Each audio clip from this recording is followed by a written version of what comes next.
operated by Boling Vision Center, we are going to be expanding Kindness to Prevent Blindness into St. Joseph County and growing our program from 17 schools served in last school year to 68 schools served for this upcoming school year, and that's going to serve around 4,000 kids.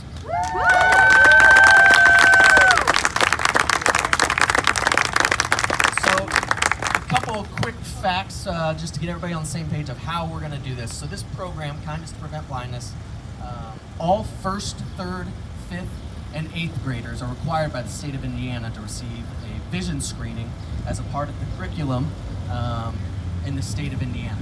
Traditionally, there has never been any follow-up with that vision screening. Kindness to Prevent Blindness provides a continuity of care to that screening to provide glasses to the children. This mobile clinic, built by EEF and the Boling family, it allows us to provide these services directly to children at the school. So kids will come onto the unit, they'll pick out a pair of glasses, they then go in and they're seen by a doctor. These doctors are going to be from Boling Vision Center, and also Dr. Steve Gerber from Advanced Ophthalmology is going to be helping us out.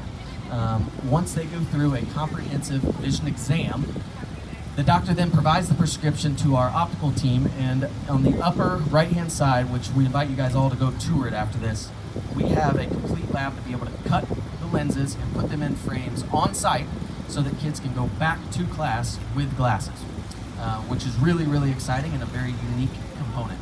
Additionally, we're going to be providing 2 pairs of glasses to all the children because kids break stuff, we know that. So we're going to be making 1 pair right there at the school, and then we'll be providing a voucher to all families for any kid that's seen that if they need a second pair, they come right into any of our 2 locations in South Bend and they get a second pair made right. We'll order it from our partners at Esler Vision Foundation, and that second pair will be provided for free as well. Additionally, just to clarify, we are going to be visiting 6 total school districts in 2019 and 2020. So South Bend Community Schools, Penn Harris, School City Mishawaka, John Glenn School Corporation, Balgo Community Schools, and Elkhart Community Schools. So we are going to continue serving. We started with Elkhart Community Schools last year. We're going to continue to serve them and continue to serve Balgo. One thing that we really want to get out is how this process works. So if any kid fails their vision screening, they will be provided a form by the school nurse to take home and be signed by their parent. That's the only aspect that families will need to do. If they sign this parental release, there's no qualifications, there's no insurance taken, there's no transaction at all. They sign the parental release that allows them to be seen by doctors on the mobile clinic. We will be working with each individual school, principal, and nurse to make sure those forms are sent out and distributed to the family.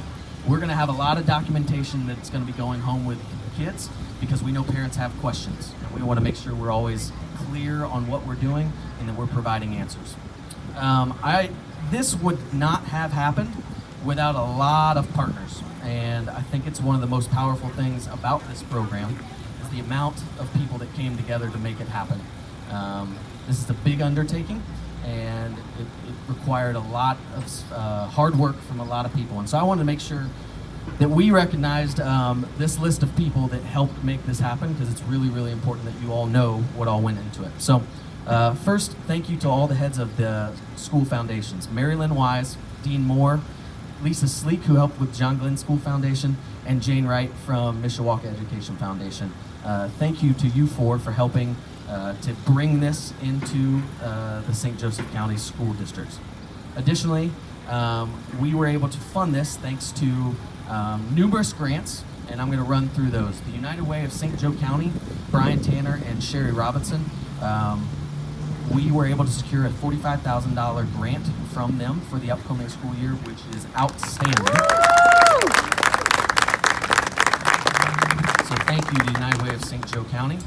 Patty Willard and Kimberly Green Reeves from Beacon Community Impact, we were able to secure $20,000 in funding from Beacon Community Impact.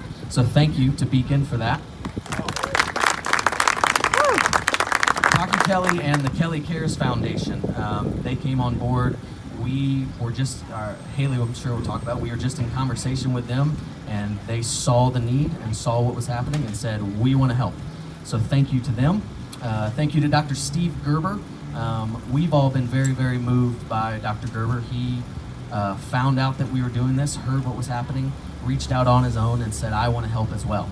And that shows the power of this, that someone that we had never worked with before reached out and said, I want to be a part of this. So thank you, Dr. Steve Gerber. We want to thank all of our local Lions clubs, John Krasnowski, Mike Lane, and James Rublinski. They came on board and made a donation from all of their independent Lions clubs. And additionally, every single Lions club in this entire county and Elkhart County has been very supportive of this whole program. Our friends from Goodwill, Andrea Ledbetter and Guy Fisher. Guy is going to talk here shortly about an exciting new program, Inspired Reads, that's going to be a part of this at each school. CB Gavin, wanted to say a huge thanks to CB Gavin. He reached out to me months ago, and it started with an idea of, hey, how do we bring this to South Bend, and the ball just started rolling from there. So huge thanks to CB Gavin. Bill Agnew and Sue Colin. So Bill from St. Joseph Hospitals and Sue Colin from Beacon. They work with the nurses in a lot of these schools, and their full and total support is very, very helpful. So thank you, Bill. Anna Volk, Connor Clemens, Rachel Cassetti, and Daniel Rahill. They are four really, really smart and outstanding individuals from In Focus. One is a fellow, and three are three of the smartest interns I've ever met. They are helping with a study that we're going to be putting together to really study the true effect of this entire program. Not only what it does to education, but what it can do to a child's life, and what interjecting early on in a child's development, providing them with glasses, what that can do. And finally, I wanted to say a huge thanks to the superintendents from each school corporation. Dr. Todd Cummings, Dr. Jerry Thacker, Wayne Barker, and Dr. Dean Spiker, and Christopher Winchell and Richard Reese. You all saying yes to allowing us to do this is a big deal. I know my mom's a teacher. There's a lot of things that pull at school districts, and you guys just saying, great, go and do this, and supporting it is a big, big deal. And our hope is that it encourages others to step up and make more of a commitment to children as well. So thank you to all of you for your support and enabling us to bring this service to your school districts. Finally, I wanted to give a chance for a couple key partners to say a few words. And I want to introduce Haley Boling, who is the CEO for Boling Vision Center, and let her say a few words about the program. Hello, everybody.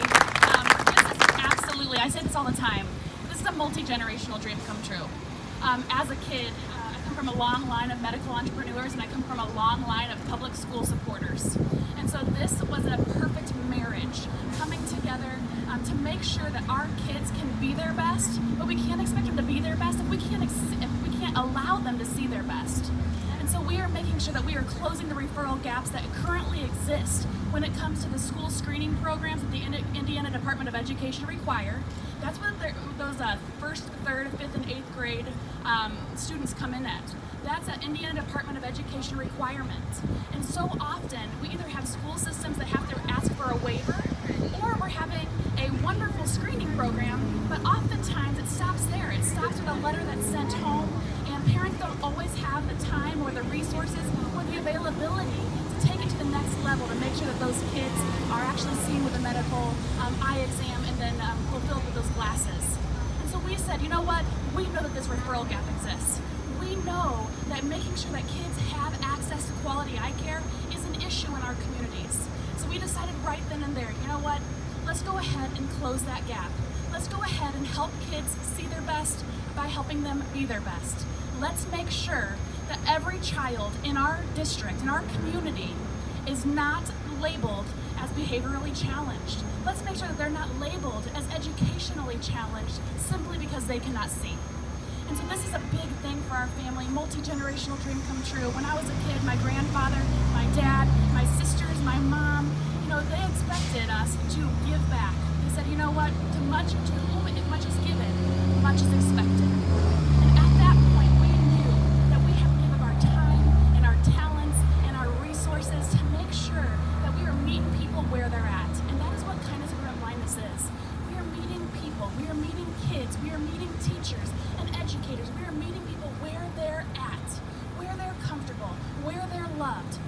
given them some additional love. And so it is all about making sure that we are setting this community up for success. We are investing in our future. We are getting excited about the possibilities, because let me tell you, the kids that walk through this unit are inspiring. I get goosebumps all the time talking about this, because you see a kid put on their first pair of glasses for the first time, and let me tell you, sometimes our volunteers burst into tears because the kids put these glasses on and their little faces light up. All of a sudden they start looking around and they said, there's individual leaves. I can see the leaves on the trees. We've had kids come back the next day and they said, there were stars in the sky last night. Imagine what that feels like. It's normal for a child that can't see to just see the world as a blur. But when you put a pair of glasses, not only are we changing the fact that they can see the world now, but we're also changing the way that the world sees them. Because now these kids are leaning in, they're asking questions, they're getting engaged in the classroom, they're getting engaged in other activities, because all of a sudden they can see and they can participate and they can be a part of something that's much bigger than themselves. And they didn't even know it was possible before they put a pair of glasses on for the first time. So this is something that we are so passionate about, as you can tell. But let me tell you, we do not plan on stopping at these 68 schools. I know that we've had a lot of school systems reach out after this last week. We plan on touching every single school system that Boling Vision Center touches. And that is across 2 full counties right now. And as Boling Vision Center expands, we are committed to continuing to expand the Kindness to Prevent Blindness unit, because that is how important our kids and our communities and our futures mean to us at Boling Vision Center. I also happen to be the co-founder and the board president of the Elkhart Education Foundation, so you can rest assured that there are people that are committed to making sure that our future remains bright in the counties that we serve. Thank you for being here today. Thank you for supporting this dream come true. You know, at Boling Vision Center, we have this thing, we dream big. We close our eyes and we say, okay, what can we do to create a positive impact? What can we do now to make the world a better place? So we start dreaming. And right now, we're dreaming with our eyes wide open. Reality is just as good as our dreams on a day like today. And so I encourage you all to dream big, to dream often. How can we impact our communities? How can we impact our futures? We invite you to join us in this mission, not just this one, but in the mission to dream with our eyes wide open. Thank you so much for being here. Thank you so much for supporting this worthy initiative.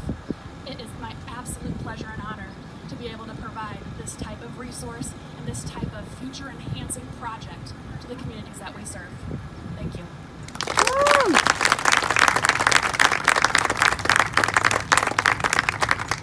Next, I want to invite Ashley Molyneux, who is the Executive Director of the Elkhart Education Foundation and helped found the Kindness to Prevent Blindness Program.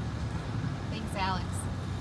So it runs in the family. I happen to be the oldest daughter of Dr. Boling as well, but I run the Elkhart Education Foundation, and wow, what an exciting day for us. I want to speak from the perspective of an educator, because that's my background, and I'll tell you what, there's a lot of stress on educators in a lot of ways. A lot of things being, a lot of things that are pulling at them. Educators are scapegoated for everything that's wrong in education. We all know this, right? I'm preaching to the choir. But one way that we can reduce the stress of a classroom teacher is to provide the kids with the tools they need to succeed. We do that on a daily basis with the Education Foundation, but with Kindness to Prevent Blindness, teachers are seeing miraculous things happen in their classrooms. In just this first pilot year, we had over 400 respondents teacher respondents for our survey. And there were a lot of quantitative things. Yes, the behavior referrals went down. That was fun to see. Reading scores and test scores and basic pre and post test things, all that went up, which was fun to see. We were expecting that. But the qualitative responses that we got from the teachers made both myself and my board just cry when we were reading the survey results. I mean, we had one teacher, I'll read it to you, said, "I can't tell you the change I've seen in Katie. Her confidence, her participation, her reading scores. This has truly been a miracle for her and a miracle for my classroom. Thank you from the bottom of my heart." that's the kind of response we're getting from our educators. So if we can make, we always say at the Education Foundation, if we can make our educators' lives just a little bit easier and make it feel like there's a community of people out there supporting them and supporting their classrooms, then we're doing our jobs. 1 in 4 kids have an undetected vision problem. 1 in 4. And we're finding that that statistic to be very true in our current school system that we're serving, and actually much higher in our lower income schools. Also, when that 1 in 4, out of the 1 in 4 who are have that vision problem, previously 87% of those kids weren't getting follow-up. 87% of our low-income kids were not getting the follow-up care they needed. We are unlocking the potential of a whole generation of kids with this program. Imagine when they are no longer labeled as a behavior problem, as an academic problem. Their trajectory changes. Did you know that 70% of kids that are in the juvenile detention, have an undetected eye problem? Let that sit for a minute. 70% of kids have an undetected eye problem that are in juvenile detention. How has their life been put on a trajectory that landed them there? Now, it's not just, vision problems, but it certainly has a big impact. So I just want to thank you today. This is a thrill. We never thought with EEF that we would have a reason necessarily to expand beyond Elkhart Community Schools. But honestly, this is too good to keep to ourselves. It's too good. And we are ready to help impact every school district with this such a simple and fundamental concept. If kids can't see, it's awfully hard to learn. And this is why our students, and I hope with the help of InFocus and our different data partners, that we're going to be able to prove that this is the kind of thing that can change a community. So thank you so much for your time today. And Alex, I'm not sure who's up next.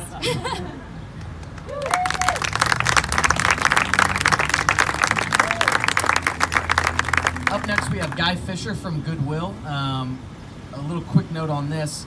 Guy and Andrea approached me after they learned about this program, and they just started getting creative on ways that they can partner and ways that they can impact the community as well. And so I think this really showcases how this can sort of start a snowball effect of the way we can create more opportunities to impact kids. So, Ashley, you stole some of my thunder. That's okay, but it's all good. So, how many of you remember reading Charlotte's Web as a kid? It's kind of standard reading fare for most of us in elementary school, right? My wife's a school teacher, 35 years in the classroom. Thank you, Dr. Thacker. And when we were a young couple just starting out, she was trying to build her own personal library in her classroom. And so at that time, of course, we had student loans to pay and tried to live and all these other things. Fast forward 35 years now, if Chris wants to go out and buy a dozen books for her classroom in our place in life, we can afford to do that. But way back 30 years ago, that was an expensive hit for our economy. And yet teachers want to put books into the hands of their students as much as they can, because obviously if you can read and you learn to read and you stay on grade level with reading, we know the trajectory of how many folks in the penal system are not able to read right. They can't, eye vision problems, they can't read, and then the trajectory goes off the rails. And so we know though for young teachers to buy books is expensive. So our goal at Goodwill with the Inspired Reads Project is to get books back into the hands of our teachers, and then in turn get those into the hands of their kids. Back to my wife, she had a mother come to her classroom right at the end of the school year. Chris had her child a year ago, so we're a year out, and the mom comes walking back in with a box of 50 books that were Mrs. Fisher's. Apologizing, saying, "I'm so sorry. We cleaned up the room and we found all these books, and here they are. You can get them out again." And that was great. There was no problem with that. But we also know too, as a teacher buys a book, they kind of want to get it to come back because they want other children to benefit from it. So with our Inspired Reads project at Goodwill, we get a lot of books that are donated to us, and we do great things with those books. But the sad truth is that many books end up going into the recycling process, much like Charlotte's Web was going to go here, because there's no market for them. So with our Inspired Reach program, we want to put 10,000 books a year back into the hands of our educators in our communities so that they can give them out to those kids and those kids can keep them. Because we know that reading and the ability to read impacts their trajectory. We often talk at Goodwill about changing lives with what we do. And we also kind of jokingly say, if we can put ourselves out of business with some of these kinds of initiatives, we'll find something else to do to impact the community. So when we connected with you, Alex, on this deal, it was like we just kind of got the brain waves were working, and we started figuring out how can this all fit together. And so we'll be partnering with the labs to keep a supply of books in there, so every child that comes through gets to take a book home with them as they do their vision testing too. And then also, I've been making some connections here in the community now with the educators.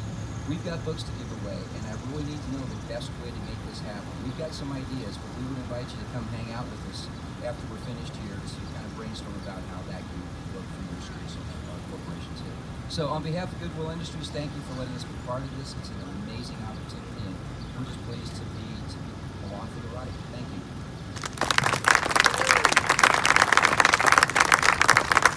Thanks, Matt. And finally, I want to give Dr. Todd Cummings a chance to say a few words on behalf of South Bend Schools and from the perspective of a superintendent. First, thank you to the Boling family, and thank you, Alex, for your terrific work. Thank you, Goodwill. One of our key takeaways is literacy. We want to guarantee that every child is reading on grade level. And if you can't see, you can't read. And so this is a step forward in helping all of our students reach their grade level literacy. And also it contributes to community health. So thank you how you're impacting our community. Thank you, Goodwill, for the books, but we are excited to open up our schools for all of our students to take advantage. So Alex, thank you for your excitement and your passion, and we are thrilled that you're going to be working with all of our students. So thank you very much.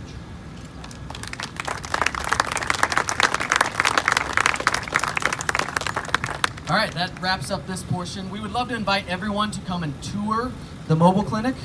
They're more than welcome to come on board, take a look, get a vision exam or a vision screening, excuse me, if you'd like. Also, everyone here can be available if we want to do some specific media hits or anything like that. Thank you for coming, and we look forward to talking with you all soon. Thank you.